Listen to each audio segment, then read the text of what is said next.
thank you very much for that extremely generous introduction. There's certainly a lot to live up to there, and I'll see how I go tonight. I'd also like to say that as a long-term member of the Council for Civil Liberties, it's a great honour to be speaking at the dinner tonight. And I'd also have to say, as a long-term member, isn't it great to see so many people packed into this venue? The fact that I think it's about time that we had regular events where there are hundreds of people interested in human rights and civil liberties talking and discussing these issues and starting to push back on some of the big questions of our time that frankly are eroding some of the most important parts of our democracy. I'd also like to say that it's a great pleasure to be the warm-up act tonight to David Marr, who I admire greatly, and that was one of the reasons I was so happy to accept. But I'm leaving you here to David tonight because I've got the serious topic of launching a campaign with respect to the anti-ASIO powers, the powers that we're seeking to wind back. And I have to say that that campaign is timely, not just because we have a number of powers on the books that we need to look at, but because more are on the way. And as Cameron's already talked about, we're facing the prospect of new powers of surveillance, data retention and the like. And we have the choice. Are we going to be passive in the face of the expansion of these powers? Or are we going to recognise that this is one of the most important civil liberties debates of our time? And in particular, the powers that we give to a secret intelligence organisation demand the highest levels of scrutiny and the highest levels of careful examination. Now, the ASIO powers granted in the wake of September 11 were just one of many powers, but they were the most controversial that took place on the statute book. What we saw after September 11 was a frenzy of lawmaking. We saw in a very short space of time tens and tens of statutes passed in Australia to deal with terrorism. In fact, all up, over the course of a decade, we saw 54 separate national laws on terrorism passed. I don't think there's actually been a more sustained period of lawmaking in our federal parliament on any topic in our history. To put it this way, if you look just at the period of the Howard government where most of these laws were passed, from September 11 through to the end of 2007, 48 laws were passed. The federal parliament during that period averaged a new anti-terror law every 6.7 weeks. Now it gives you a sense of just how rapid the lawmaking was, and also how busy it kept people like myself just to understand these laws. As one international commentator put it, so who studied Australia and other countries, Australia's response to September 11 was one of hyper-legislation. In analysing many countries, he concluded that Australia exceeded even the United Kingdom, the United States and Canada in the sheer number of new anti-terror laws passed after September 11. Now, the volume tells part of the story, but obviously only a small part of the story. What really matters is what these laws did and continue to do. The laws, in the form they were passed, did things such as restricting freedom of speech. We had new sedition rules put on the books. We had new rules of censorship, which introduced new standards for the banning of publications not based upon a reasonable person, but upon how a person with a mental impairment might relate to a book, a movie, or a video game. We had the banning of organisations by government decree, control orders that enable house arrest without any finding of guilt for up to a year, detention without charge for up to 14 days, the covert surveillance of non-suspects, including in circumstances where a suspect might be talking to a priest or a lawyer. We've also now got people into warrantless searches of private property, including homes, by police officers. What we had in these anti-terror laws, and as these examples demonstrate, are exceptional powers and sanctions being introduced into our legal system that formerly we had only seen in liberal democracies during the greatest of world conflicts. These laws now form part of the statute book. What was unimaginable remains on the statute book, and these were all passed in fulfilment of the war on terror, a conflict that we know has no foreseeable end. Now, my view is that collectively these anti-terror laws represent the greatest assault on civil liberties in Australia since World War II. And I reached that conclusion advisedly. I think that as someone who studied the World War II laws, the Communist Party era, there's just nothing that comes close since World War II in the volume and impact upon civil liberties as these laws do. Of course, what's happened in recent years is much of the heat has gone out of those debates. Our politicians have moved on to other, hopefully more important things. And what we've also seen is the community begin to forget these laws were passed in the first place.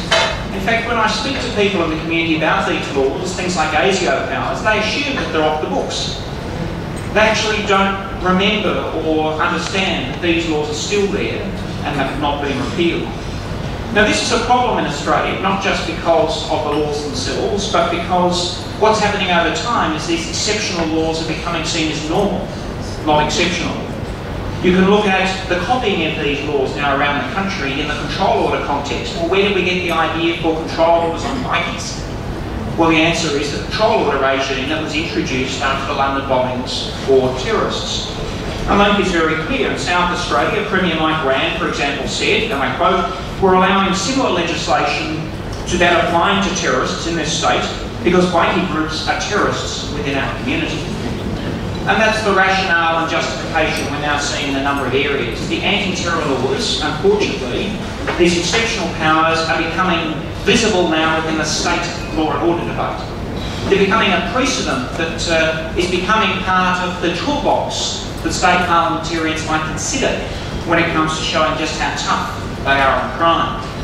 And that's why, even though some of the heat has gone out of the federal debate, many of these laws never having been used, it's especially important that we remember their potential and that they are working their way through the legal system in very concerning ways.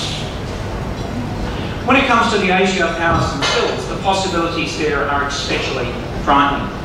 The ASIO powers, the ones I'm going to focus on, were granted in the wake of the understandable anger, fear and grief that Australians felt after September 11 and the Bali attack. At that time, the community, it seemed, authorised our federal political leaders to do whatever it takes, to not worry about the civil liberties implications and to do what was needed. What we had in the federal parliament was a series of legislation which was especially problematic, and the ASIO bill most of all. I described it at the time as being a bill that was rotten to the core, in fact a bill that was unprecedented in the full history of the federal parliament's lawmaking powers. Even the parliament itself recognised the problems with this bill.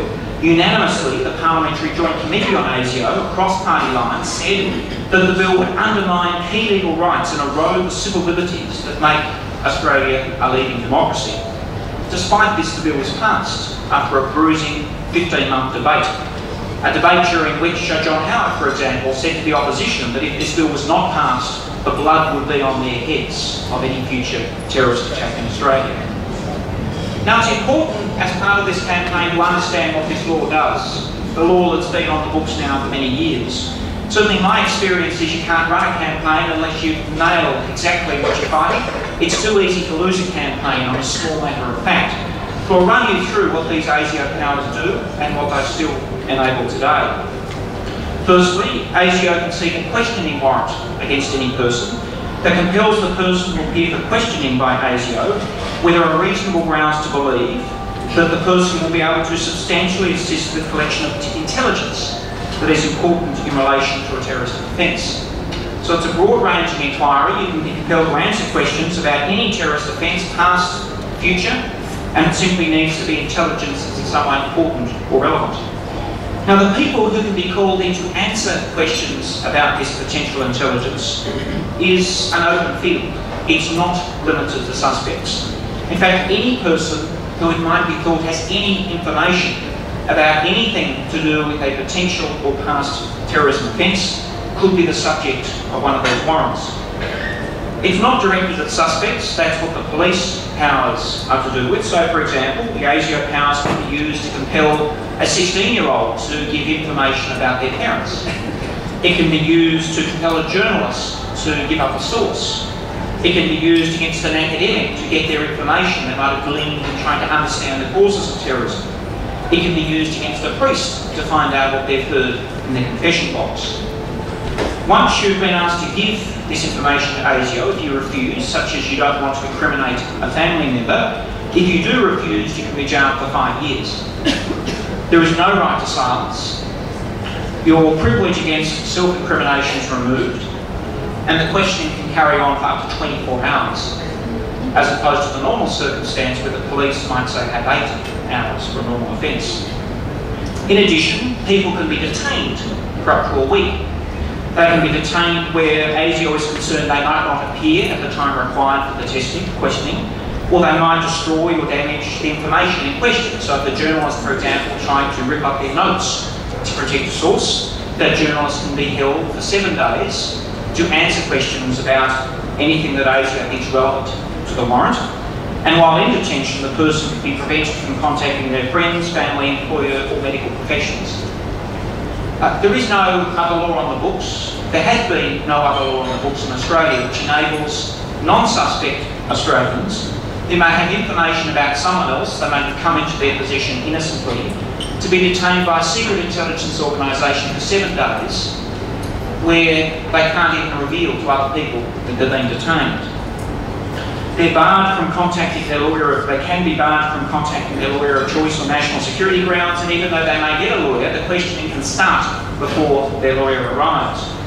The lawyer and the person detained is not to be told why the warrant has been issued, is not given the basis of why they're being held, and they are not allowed to intervene in the questioning. In addition, ASIO has the power to monitor the communication between the lawyer and their client. So you can imagine, your lawyer arrives, you go into a room to ask them questions about what's happening, and that itself is an intelligence gathering opportunity, because that conversation itself might be monitored. While the warrant is on foot, and for 2 years afterwards, nothing of substance about what's occurred can be reported by a journalist.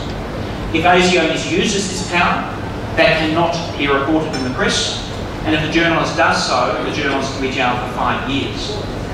It's incredibly broad what the journalist can't report. The journalist can't report any information which indicates the fact that the warrant has been issued, or anything in connection with the warrant, and also a journalist can't report any information that ASIO has or had.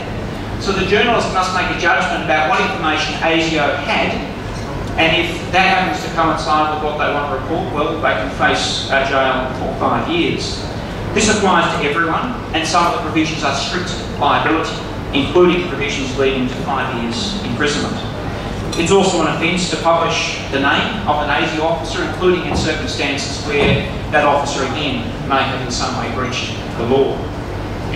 Now, I talk about that ASIO power because there are many things that need to be changed about our anti-terror laws, but I think if you care about civil liberties, this is one we do need to focus on. And I'm going to give you a few reasons why I think this campaign is a wise choice in focusing on these sets of powers and the powers that ASIO may soon get.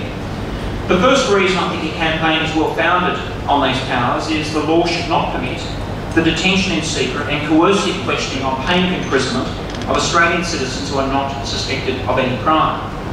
And I think that was a pretty basic principle of our legal system, that non-suspects could not be jailed for 5 years for refusing to answer questions and couldn't be held for up to a week by a secret intelligence organisation, but that's the point that we need to get across. This idea is so fundamentally inconsistent with democratic and legal principles and so fundamentally at odds with community values and aspirations that it itself forms a strong basis for a campaign. My own view, and I imagine the view here of course, is that there are reasons why Australians should be detained, but those are reasons usually involving a short period of detention before a process like bail, or in other justifiable circumstances, such as issues of mental illness and the like. There's no justification for a secret intelligence organisation detaining us in these circumstances, and there are very grave dangers in us having gone down this path. Just imagine, for example, that if the proposal was that New South Wales Police should be able to remove people from the streets for up to a week, to hold those people on pain of imprisonment for 5 years unless they answered questions about their family members. That's what we're talking about, except we're giving the powers to ASIO, which is an even more secretive, less accountable organisation than the New South Wales Police. And that leads me to my second reason. Even if somehow we thought these powers were appropriate, they are not appropriate in the hands of a body like ASIO. It is not a police force. It is not subject to the external public scrutiny that police forces tend to be subject to, however imperfect that itself is. And ASIO is simply not a body of the kind that could possibly justifiably be given powers of these kinds. The third reason I think that supports the campaign is that these powers that ASIO have just don't have any comparator or precedent in comparable countries. Despite the fact that we consistently face a lower threat of terrorism than the UK, Canada and the United States, none of those countries have anything that even comes close to those ASIO powers. It's only Australia, amongst democratic countries, that has authorised the detention in secret of its own citizens by a body like ASIO. The only body that even comes close is actually a body in Israel. That's the only one I can find in any country that has the semblance of democracy. And of course, Israel is a country that also authorises torture as part of its legal system. Now, I often speak at international conferences in America and elsewhere, and people bang on about the Patriot Act and the big problems they've got there, and they frankly just do not believe that Australia has a law of this kind on its books. They are literally stunned to hear that we in this country, with the lower threat level, have passed a law of this kind. And that reaction spreads across all of those countries that I've described. The fourth reason that supports the campaign is that the powers just aren't needed. I mean, we're dealing here with powers that are on the books. They were put there as a reaction to the political pressures of the time, the imperative that our politicians act. Without the checks provided by Bill of Rights or Human Rights Act, there was nothing to stop our politicians going down this path, unlike those other countries where Americans, for example, said we could never have done that, given the civil liberties protections in our country. But in Australia, we went down this path, even though this path just isn't needed. ASIO Director General David Irvine said last year, and estimates that, and I quote, his agency responded to literally thousands of counter-terrorism leads, and they are currently involved in several hundred counter-terrorism investigations and inquiries. They're very busy when it comes to counter-terrorism. Now, despite that, ASIO did not once use these powers last year, and in fact, it's only ever issued one questioning warrant since 2006. And has never issued a warrant to detain someone for a week. The inescapable conclusion is that ASIO itself does not regard these powers as particularly useful or important. They are not needed in the fight against terrorism. And in fact, there's many other laws, 53 other laws, which are very useful and do what they need in other respects without needing this type of power. The power itself runs counter to the whole way ASIO operates in any event. Calling someone in is the best way of tipping them off that they're the subject of covert surveillance. It runs against the whole way that the organisation thinks it works. And I think also the organisation has sensibly recognised that even when the law permits the detention of citizens for up to a week, they shouldn't expect the community would put up with it. One of the big lessons of the Hanif case is even though the Australian Federal Police acted lawfully, the community were not prepared to put up with the detention for 12 days of someone not charged with the crime, particularly in circumstances where the case against them was so flimsy. You can just imagine the reaction of Australians if ASIO started using these powers and people were plucked from the streets and disappearing for a week, and I think that's one reason they're not using the power. I want to say though that the fact that these powers are not being used does not justify their attention. The long experience of the law, and in particular the principle of the rule of law, is that a power can lie dormant for a long period of time and then be called into action, sometimes by an unscrupulous government. My own perspective on these powers is not just today, but what's going to happen in 10, 20, 50 years' time with a power of this kind. We need to remember we've still got laws on the books from the 20s and 30s dealing with subversive associations that have been called back into action in the anti-terror context. It's also the case, I think, that so long as a power like this remains on the book, it's a very tempting precedent for people at the state level who are just wondering what sort of powers might be given to their state agencies. And if ASIO's got it, nobody's complaining, why wouldn't you consider this to be a great and powerful argument in the law and order debate? The last reason why I think it's right to focus on these powers is these powers are vulnerable, and I think they actually represent a weak point in the monolith of the federal anti-terror laws. I think if any aspect of these laws is going to be wound back, this probably is it, of the big powers like control orders, preventative detention and the like. Not only are these powers fundamentally inconsistent with community values, but they're also temporary. Unlike the other powers put into place, these powers were regarded as so extraordinary that they were subject to a sunset clause. They initially expired in 2006, it's been renewed for 10 years, and now they will expire in 4 years' time. Inertia favours repeal when it comes to these ASIO powers. Inaction on the part of our federal parliamentarians means these powers will lapse. My fear is that if that inertia is overcome, well, last time they were extended for 10 years, why wouldn't you just make them permanent this time? But the powers have been on the books for 13 years. What's to stop you leaving them there for a longer term? I think this, combined with the extreme nature of the provisions, makes them a strategic and sensible choice for a campaign, particularly given other debates around data retention and the like. They're the right place to start if some success is achieved here, hopefully with the benefit of reports of people like the new Independent National Security Legislation Monitor, Brett Walker, who's looking at this and other provisions. This could help build some momentum in other respects. Well, just to wrap up, I've worked in this field for a long time on the anti-terror laws right from the beginning when we started enacting these laws after September 11, 2001. And one thing that I've learnt is it's very hard indeed to generate the political will on the part of any government to wind back any aspect of Australia's anti-terror laws. With this in mind, I think that now is the right time to be bold, courageous when it comes to these powers of ASIOs. I do see these powers, as I said a decade ago, as being rotten at the core. These powers confer unprecedented authority on a secret intelligence organisation that could be used against the Australian people by an unscrupulous government. These are powers that are more consistent with the apparatus of a police state, like General Pinochet's Chile, rather than with the laws of a modern democracy. My view is that these laws have no place in Australia, and I think they should be repealed. Thank you.